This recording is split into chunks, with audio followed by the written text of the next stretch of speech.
My name is Colton Martin. This is the prompt of legalization of medical marijuana. Cool. Alright, there has been a movement throughout America regarding the legalization of marijuana. Marijuana has held a stigma in America for years, abused by potheads or used as a gateway drug to more dangerous substances. Today, I want to show you that there are benefits of marijuana, not for recreational use, but for medicinal use. There have been many studies, 5 of which I will share today, about the clinical or prescribed use of marijuana and other cannabinoids. I will show you that there are medical benefits to such a drug, the potential downsides of the drugs, and how they can be avoided, and lastly, giving what I believe to be the solution to the problem. We'll start first with medical benefits. This first source is from the National Center for Biotechnology Information, saying that clinical tests of medically prescribed marijuana has led to various health benefits, such as treating pain, neurological and movement disorders, nausea during chemo, loss of appetite and weight related to AIDS, and glaucoma. Another study, also from the National Center for Biotechnology Information, shows that the medically prescribed marijuana also helps control nausea and vomiting in general, and also helps the promotion of weight gain in chronic inanition. That same study, along with a study from Harvard Medical, also shows that there are positive results in helping with chronic pain, neuropathic pain, and spasticity due to multiple sclerosis. Now, of course, with every drug, there are potential downsides. According to that first source I mentioned from the National Center for, I'm just going to call it NCBI now. According to them, the THC content in marijuana has risen in recent years, being anywhere from 1% to 4% 10 years ago, and as much as 7 to 10% nowadays. This unregulated THC increase can cause those who are already accustomed to THC to feel calmer, but those who are not, or this is their first time trying marijuana, tend to be much more prone to anxiety and panic attacks. Roughly 20 to 30% of users report this side effect from this higher THC quantity marijuana and cannabinoids.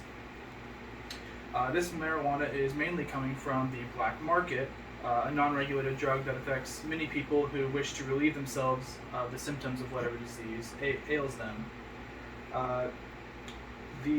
This unregulated use of marijuana has also led to worsening effects of various mental illnesses, such as PTSD and other psychotic disorders. That was from a study from Tennessee Valley Healthcare Systems. Our last source from the RAND Corporation also shows that marijuana usage in adolescents causes a rise in executive functioning, depression and anxiety, and eventual use of other substances.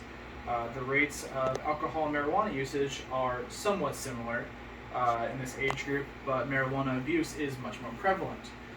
Marijuana abuse clocks in at around 14% of those who partake, while alcohol abuse is only roughly 4% of those who partake. Marijuana is especially easy to abuse at this age due to its ability to cause the adolescent brain to form an addiction to the THC.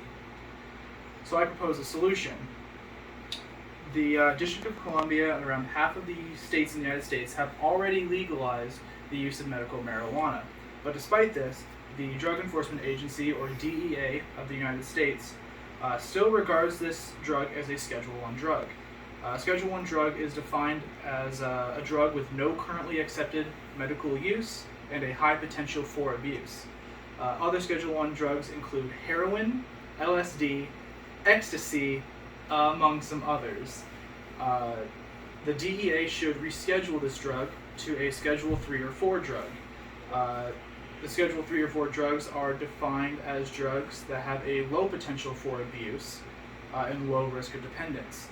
Going down to Schedule II is not enough because the only definition change from Schedule I to Schedule II is just the medicinal benefit part, nothing to do with the addictiveness of it. The other schedules do not define the amount of medical benefit, just rather that Schedule I shows no medical benefit. Rescheduling would also allow the FDA to regulate those THC levels that I mentioned earlier that were too high, among the other variables that exist in cannabinoids. Letting marijuana have a medicinal use would also allow those who are already trying to get their hands on medical marijuana a regulated drug that will not cause further harm, whether it be mental or physically, to the patient. Along with that, medical marijuana should only be prescribed to people ages 18 and above, as there are dangerous side effects due to the development of teens if they were to partake. There should be a heavy effort to rehabilitate adolescents who develop a dependency on THC just to get their track put on track. In summary, marijuana holds a negative stigma in society, but the medical benefit calls for a change to that stigma. These studies I have brought to you today are proof that there exists a benefit to society of allowing medicinal use of marijuana. The cons of marijuana in today's society are a lot more due to the abuse of marijuana and unregulated black market marijuana and other cannabinoids. If marijuana was to become more regulated, most of these cons would disappear because the black market would shrink.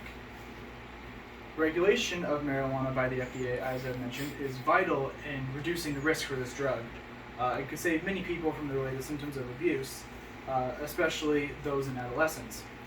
Regulated marijuana, as I mentioned, would decrease the amount on the black market, which would make it harder for children to access, children and teens, that is. The rescheduling of marijuana would also allow doctors and medical professionals to prescribe the drug to those who need it, and could help further research into possibilities of other marijuana-based substances and treatments, which is why I believe the DEA must reschedule this drug soon.